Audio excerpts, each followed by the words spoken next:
I'm Andrea Giles, and you're listening to the Heal from Infidelity podcast, episode 5, Wanting What You Want.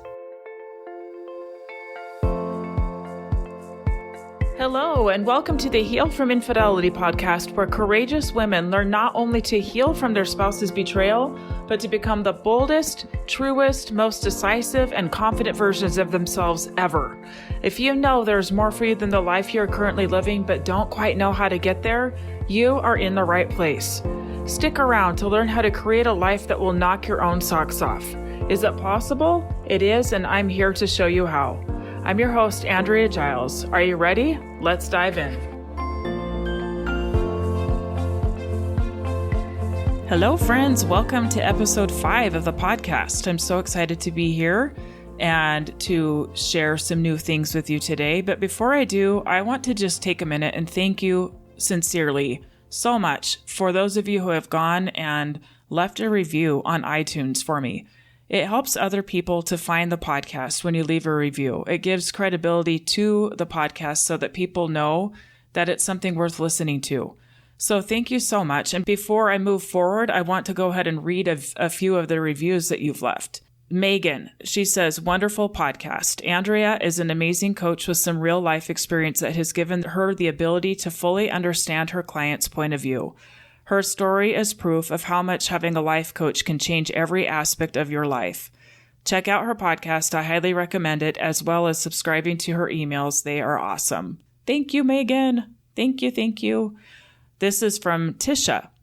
Listening to Andrea in these first few podcasts, I already don't feel alone and a bit stronger to move forward.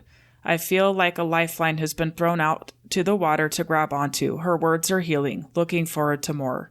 Thank you so much, Tisha. This one is from Niner Nat.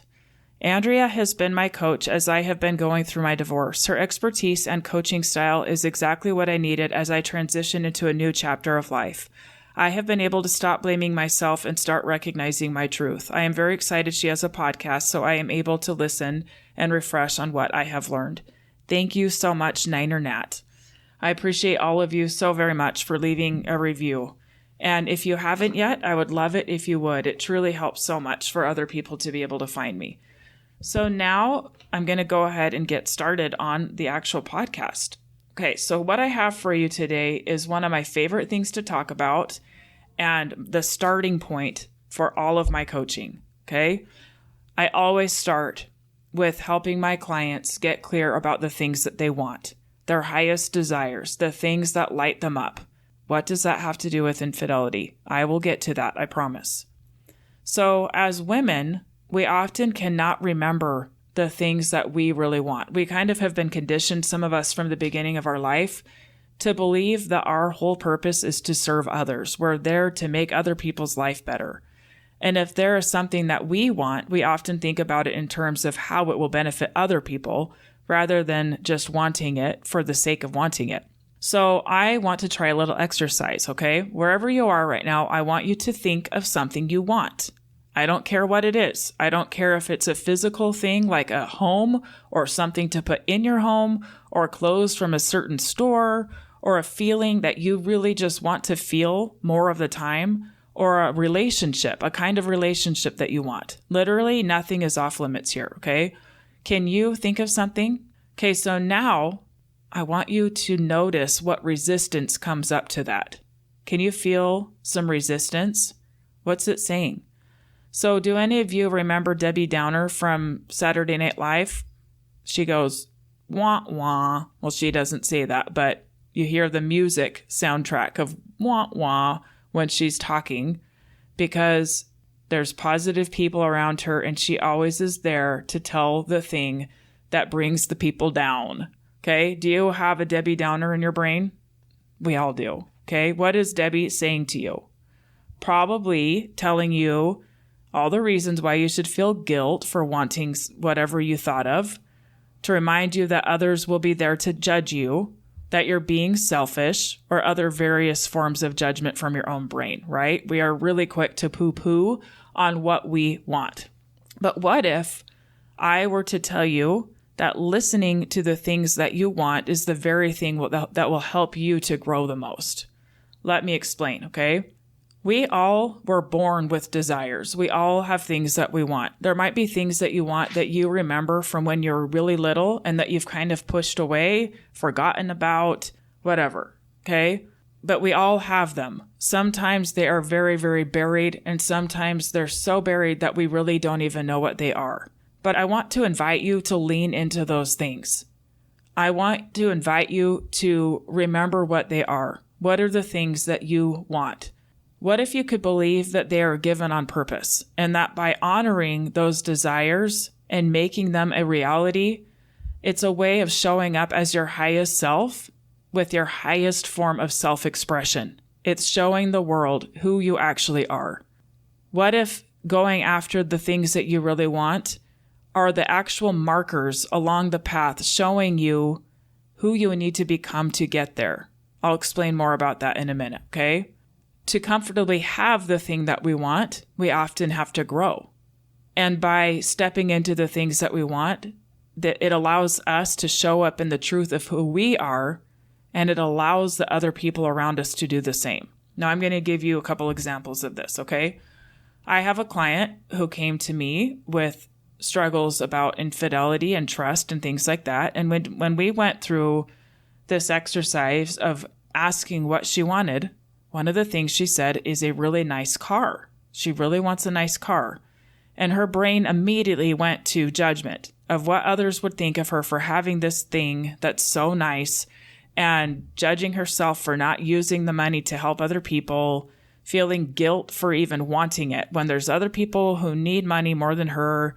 Why should I even want that? And so what I reminded her is that for her to be the kind of person that sits behind the wheel of that car comfortably, she has to grow. How does she have to grow? Let me explain. She has to grow the belief that she's worthy of having things that are nice. She has to grow the belief that she can always take care of herself and create the things that she wants. She has to learn to believe that what she wants matters. She has to learn that it's okay for other people to have judgments of her and that it has no bearing on her, her worth, or her ability to have the things that she wants. Okay? Another client came to me and she desperately wanted to learn how to stop people pleasing. She wants to learn how to stop saying yes when she means no. So what people pleasing is it's a form of trying to manage what other people think of you. Like if I say yes, even if I don't really want to, then they'll think XYZ about me. Okay? The problem with people pleasing is that we are not actually honoring how we feel or what we actually want. So for her, she really wants to learn how to say yes when she means it and how to say no when she means it. Okay? So if she becomes this person that stops people pleasing, it requires practice of answering even to herself what she wants to say, yes or no. It requires her to look inside to get those answers and then say them out loud, and even allowing the people around her to think what they want, to judge her, and even for herself to hold space for her own negative emotions. So even if she knows that she wants to say no to something, for example, and she might feel uncomfortable, and part of her growth is making space for her to feel uncomfortable and staying in it and honoring that she actually wants to say no. She's not making it mean that she feels uncomfortable, so that means she should have said yes. She's growing, making space for negative emotion. She's learning to trust that she can have an opinion. She's learning to trust that she is the expert of her own life. She's stopping trying to manage others' opinion of her, and she lets them think what they want. Again, she's letting herself sit in the discomfort of doing something different and allowing that tension to be there as she practices doing this thing that's new to her. I have my own example with this. So we moved into the house that I'm in 1 year ago, and my coaching practice was growing. I was coaching. I was not coaching a ton of people at that point, but I was coaching and consistently doing things for my business. And at first, when we moved here, I was okay just having my office in my closet at a really big, and I do have an exceptional closet. It's a huge, beautiful closet. And so I set up a desk in there, and I was going to be okay just having my office in my closet and making it look pretty and making it look professional. And I was fine with that. But what I really wanted was this room next to my bedroom that one of my kids was using. I really wanted that room for my office. I wanted a place where I could go in that was mine and mine alone to do this work, to grow my business, to coach my people, not a shared space. I really wanted that. And I had a lot of poo-pooing on that in my mind of, well, what about the other kids? And shouldn't I give them the room? And I can just stay in the closet. It's okay for me just to stay there. And isn't that selfish of me to want a whole room just for me and for my purposes? And anyway, I grappled with that a little bit, but ultimately what I really wanted was to have this office where I could look outside and have a pretty view and have some privacy and not be in a closet, right? And guess what? I honored that and I made it happen. I had the conversations. I opened it up for problem solving with my other children and said, okay, this is something I really want. I want to make it happen. I want to have an office. How can we make this happen? And the thing that's so amazing about that is by me honoring what I really wanted and saying it out loud, even if others were not necessarily thrilled with that, it allowed them to be in on the conversation of figuring out a solution and making things work for everyone. Okay? So oftentimes we think about having what we want as having somebody else not have what they want. And what if the opposite is true? What if we are actually opening up space for other people to get out of their own way and solve their own problems and make choices for themselves that make them happy rather than waiting for other people to do it for them? So ultimately, I did get my office. I'm talking to you here from my office, and it worked out for everybody. Is it a little bit crowded in some of the bedrooms? Yep, it is. I have a lot of kids, but guess what? They're doing okay, and I'm showing them that it's okay to have things that you want. And hopefully when they are adults, they'll speak up and ask for the things that they want too. So why do we have such a hard time asking for what we want? A lot of us grow up thinking that, like I said before, everything we do is for the benefit of other people. And so we have what is called a reflected sense of self. And I want to just chime in and say that a lot of the things that I'm talking about in this podcast, I learned from an amazing therapist named Jennifer Finlayson Fife. If you haven't listened to her, go listen to her. She's amazing. I learned a lot from her. And she teaches this concept of a reflected sense of self versus a solid sense of self. So if you're holding up a mirror outside you and everybody, the people going by, they're the ones giving the reflection, showing you who you are, and then you're absorbing that and believing their stories about you. That's a reflected sense of self. Most of us go through our life with this idea of what other people believe about us, and then we think that that's who we actually are. If other people believe we're good, then we believe we're good. If other people think poorly of us, then we think poorly of us.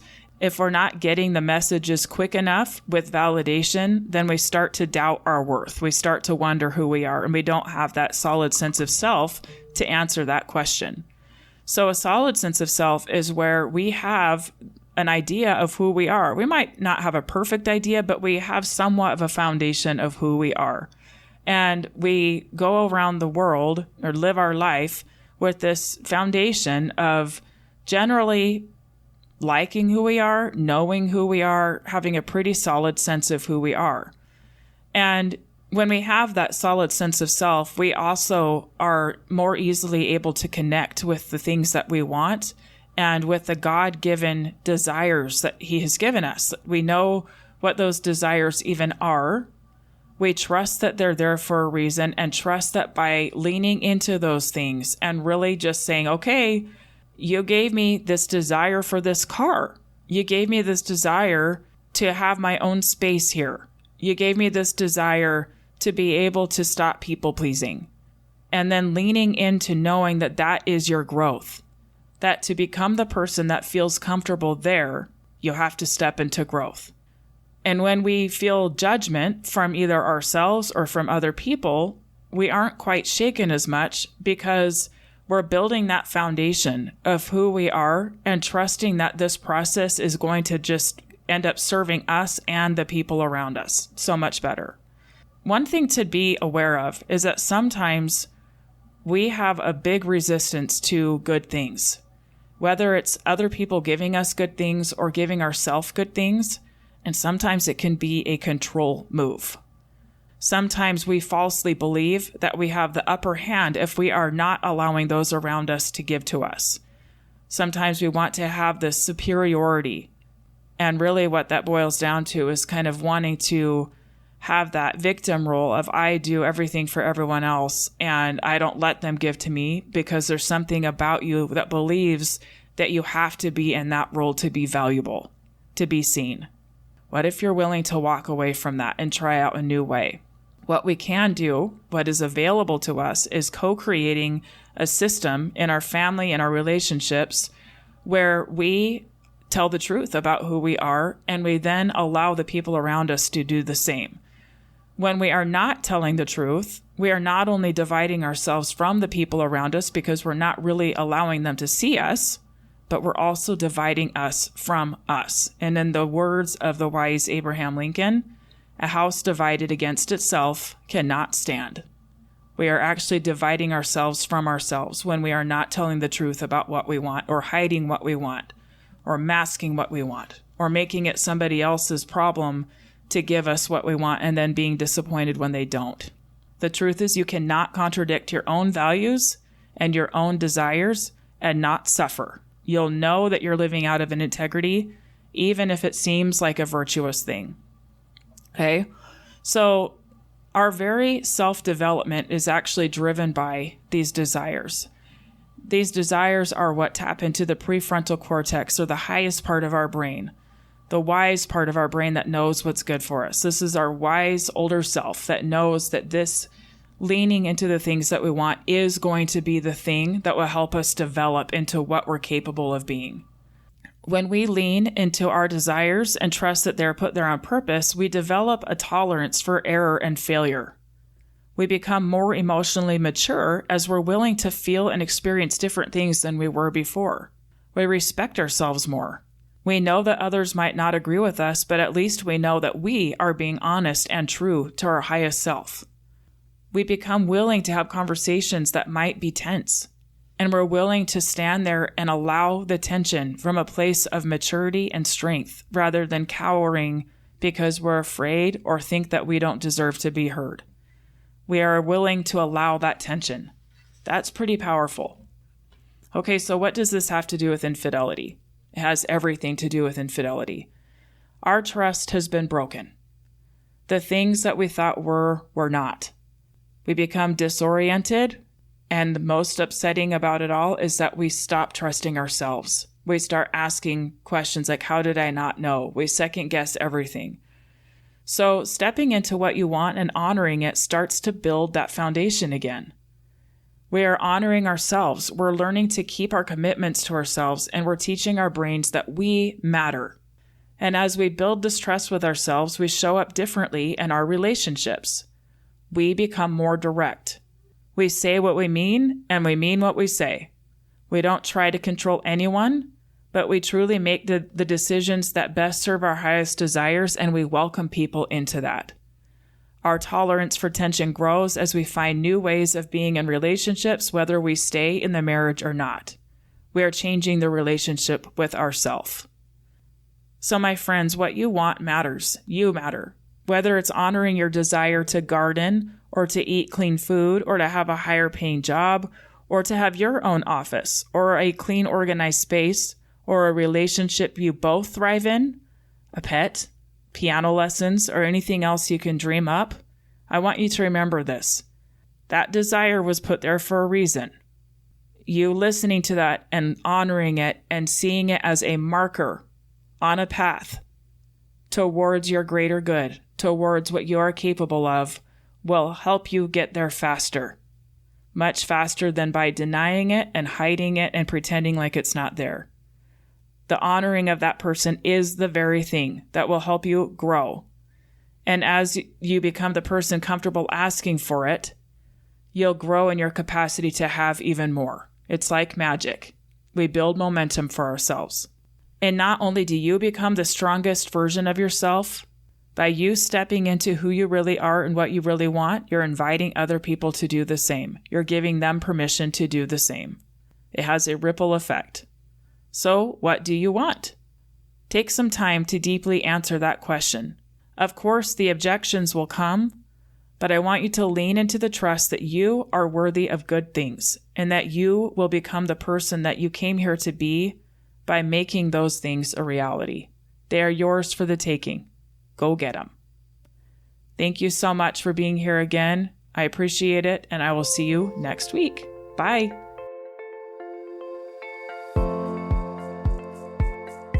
Thank you for listening to the Heal from Infidelity podcast. If you would like to be kept in the know about upcoming free classes, new podcast episodes, and other ways of working with me, go subscribe to my weekly email. You can subscribe at AndreaGiles.com/lies-about-infidelity/.